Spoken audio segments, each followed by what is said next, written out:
Good morning, friend. Good morning, audience, loyal audience, and faithful audience. I had to make a follow-up. There are a couple of notices I want to put here, and there is a distant possibility to what I am seeing here. So a possibility, an option, and so on, but it's all falls within the scope of my comments, right? So here we go. So that's when he entered. After he entered, he's trying to kind of enact himself as La as Hal, right?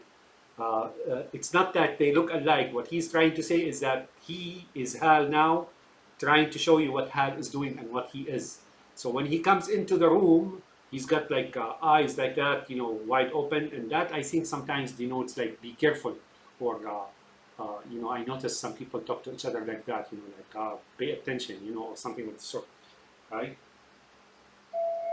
And the music is more like it's weird, like an alarm or something of the sort, or and misunderstood language. So these could mean the seven sins, right? 2, 4, 6, 7, or I don't know. There's 8. Actually, there's 8. I think there's 8 of those.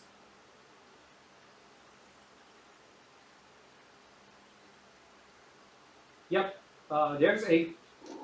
And now I told you about that painting in front of him. It's like there's this very tall figure in red suit, similar to David Bowman's red suit, right? And he's talking to Eve.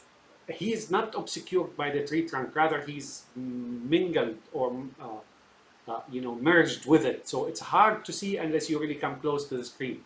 So now he is telling you that this is who he is, right? That's his room and so on. But the fact is, that's what he is trying to say here. David or Kubrick's, right? Hugo Eames, right?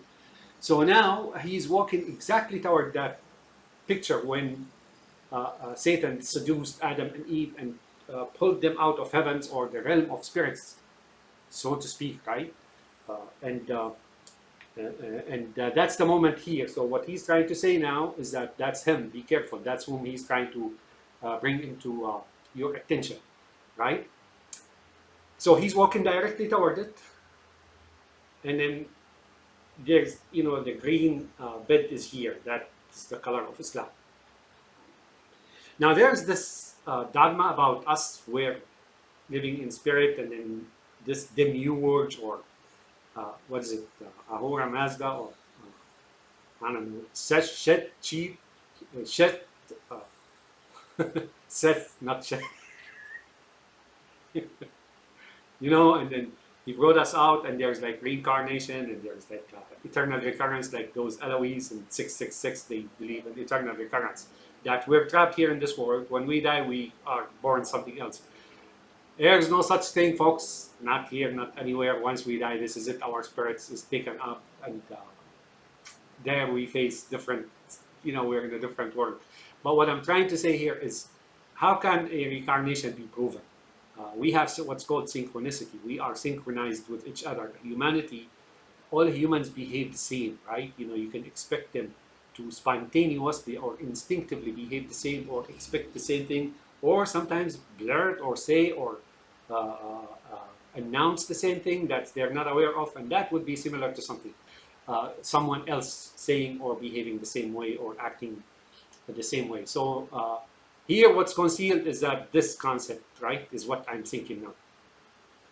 Now, in reincarnation, they say, oh, this boy did so and so, right? And it's similar to whoever died like 100 years ago, a sage or a saint or guru or some. How can you know, man? Sometimes we all, like I said, how do you know that one is not a reincarnation of somebody else? The story is not credible, folks. The theology here, or the theory of reincarnation and eternal recurrence, it's not credible. It's not credible. Although it sounds interesting and it sounds appealing and admiration to it and so on. And then once we are in a group, belong to a group, whether by blood relationship or whatever relationship that is available for us as humans, then it entrenches, it burrows deep in our psyche, and it becomes a belief, right? But that's what I'm saying. Those stories are not exactly correct. I wash my hands of it. Why? Because there's really nothing to prove it. That's why I still believe in Islam and Sunni Islam. So now, as you can see, he's walking slowly, step by step. I think you can count the steps here.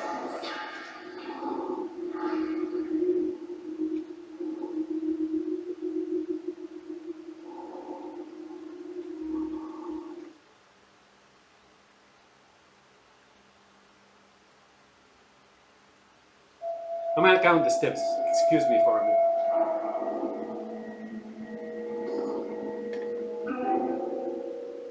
One, two, three, four, five, six, seven, eight, nine. No, he's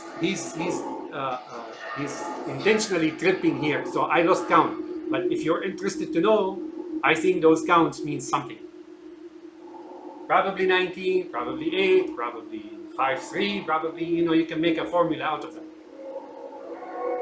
Arab math formula. I didn't know what the bathroom is or the restroom, but Islam was known, unlike anything else, to make tahara or cleanliness or purification of the body and the place mandatory.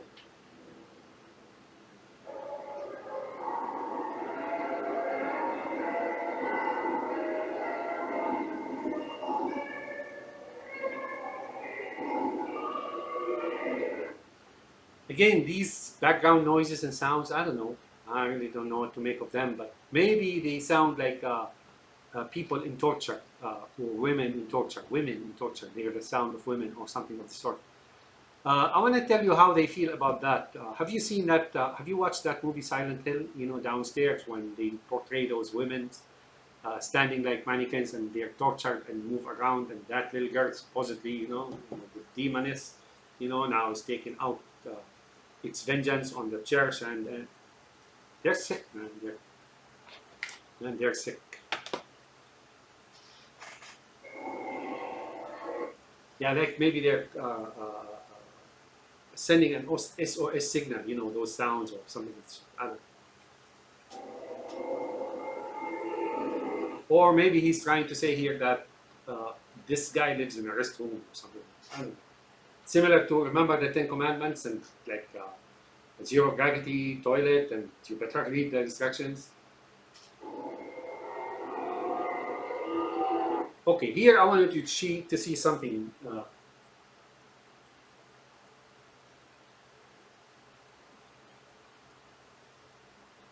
Okay, the reflection in the mirror and David Bowman himself, they're not synchronized. In the mirror, everything is synchronized, right? Instantaneously, because it's at the speed of light, reflection is speed of light, and so on. So the camera should not have, malfunction or delay or anything of the sort, But if you look, the movement of the two is not synchronized.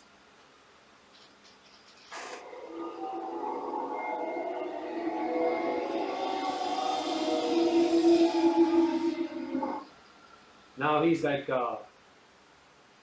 telling each other, like look out, like eye popping eyes and so on. And he's old, right? He's pretty old, like old, ancient, right? I don't know what they say the earlier 4 million years. I don't know where they get that number from, but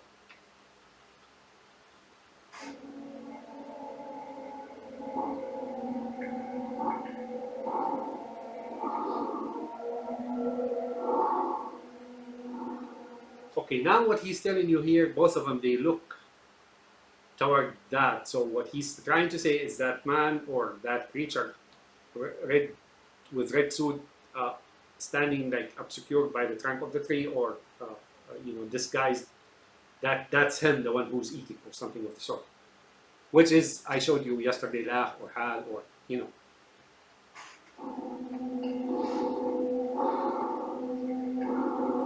Yeah, he's, now it's the green. Now what they're saying is probably he's disguised in green, right? I want to tell you something about that travel, the war and travel in space and so on. There is another theory I have about that, but no, I don't think so. However, I will mention it. So those of you who are really into this movie and want to know history and so on, uh, they travel between Jupiter and here. That may or may not be the fall, right? Or ascension from the fall back into where this guy is. So what they're trying to say is this here is really the fall. Like, how fallen angel from heaven, those stories and so on. Like which us and humans in Islam, we learn that they fallen from heavens, right? Give me a second. So that may be what it is that this is the story of the fall, but I don't think so, because now they ended up back into where he is. So it was more like an ascension, right? Because that's our story, our knowledge of Muhammad's ascension into heaven, right? And toward the end of existence, and you can educate yourself. Don't rely too much on Google. If you want to know anything about that, call an Islamic center, and they will give you literature or something of the sort about it. But that could be it, right? So that's what they're trying to probably say here, is that now they're coming into his office and so on, or abode or place of dwelling, right? And now they're showing you there that there are women in there, and mannequins and dummies and dolls and so on. Again, here, if you look,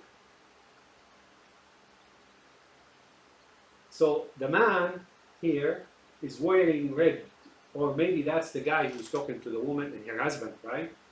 And then that's the woman, that's an Eve. So I don't know, he's still talking to Eve. One promising here an apple, and then how to make it a jam, and he said, I'll provide the sugar.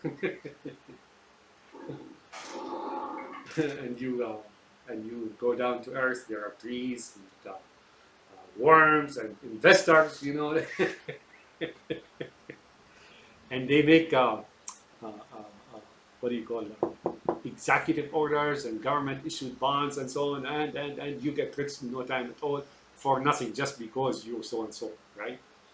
And there are all kind of derivatives and short selling and genius IPOs. The government pays for three-legged tables billions of dollars, but what? Because they're genius, supposedly, and they do nothing, right? Sometimes they get that IPO paid by the government after they close the business, which could be a small, like whatever it is, right? Why? Because they are rabbi super niche. And there's what? The stimulus, like coffee stimulus, but just like much more better than that. Raise the debt limit and rob and maim and steal and man, for $1. They substituted heavens for $1, and they're willing to kill everything, including themselves, for $1.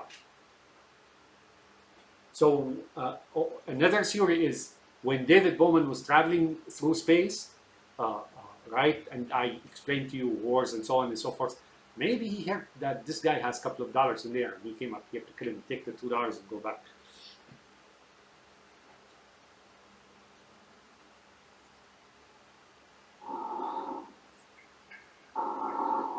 Again, as you can see, if you look closely, you will see that very tall guy in red, and then the woman and her husband, right? That's Adam and Eve, and then the apple tree. Yeah, he's like tying his hands behind his back and looking down on them. So he's like twice their height, right? Taller than Kareem Abdul-Jabbar, my man.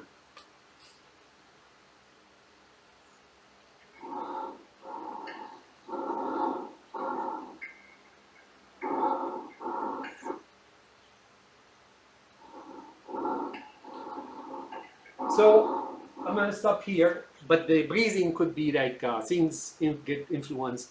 He influences and get like and spread out and so on in your sleep, and there's a possibility there. But all this story, the gist of the story is this: what I get from it is a testimonial, is a testimony to what was before, ages of darkness. There was nothing there. That's when he showed you an intermission or, like blackness. That is what he's trying to say is there was nothing there except darkness. So the Jews are testifying about the Muslims that they're the people of science. They're the ones who make things. Those dressed like Arabs and so on. And but he's saying they're evil, right? How could you be evil and then advance humanity so much and get nothing out of it, really, except the satisfaction that you're human and you made your peace, that you're in humanity, that you're with friends and so on. It's just mind-boggling, folks, how they feel about it. So first, he tells you that enormous intellect, most significant discovery in the history of science, and there was nothing before it, and now we have like this very sophisticated math and blah blah, and then he tells you, from hell and dancing and coffee and stuff, and then how to destroy it and so on.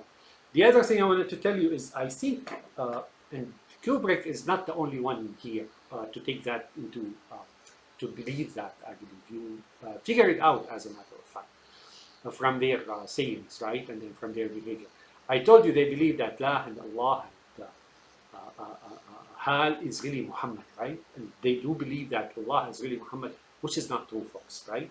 The case is far, for them to just decipher it as such, is far more complex than that, right?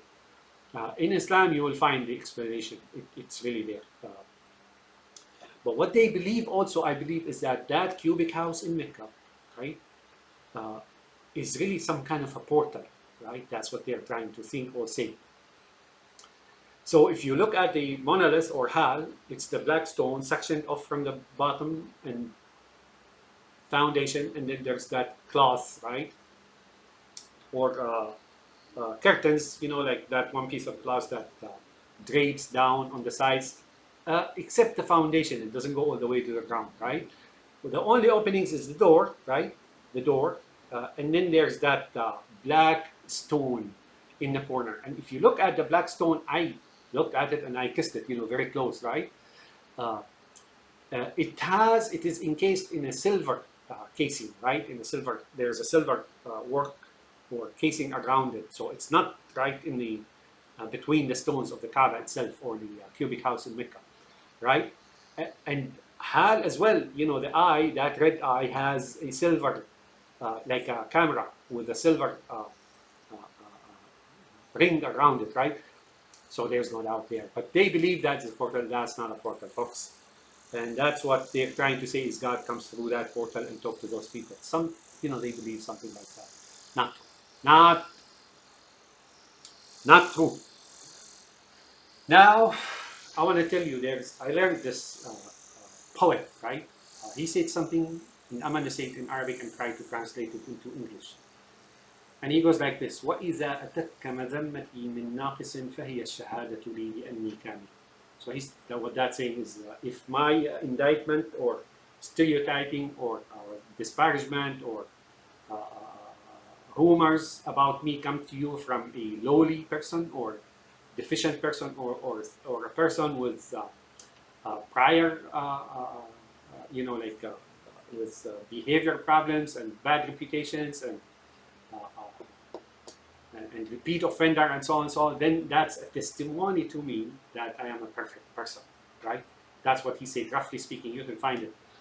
Anyways, my friends, today is Friday. Good time for prayer. Prayer on Friday. If you're faithful, it's a healing process, folks, when you go into prayer on Friday. Have a nice day, my friends. Assalamu alaikum wa rahmatullahi wa barakatuh.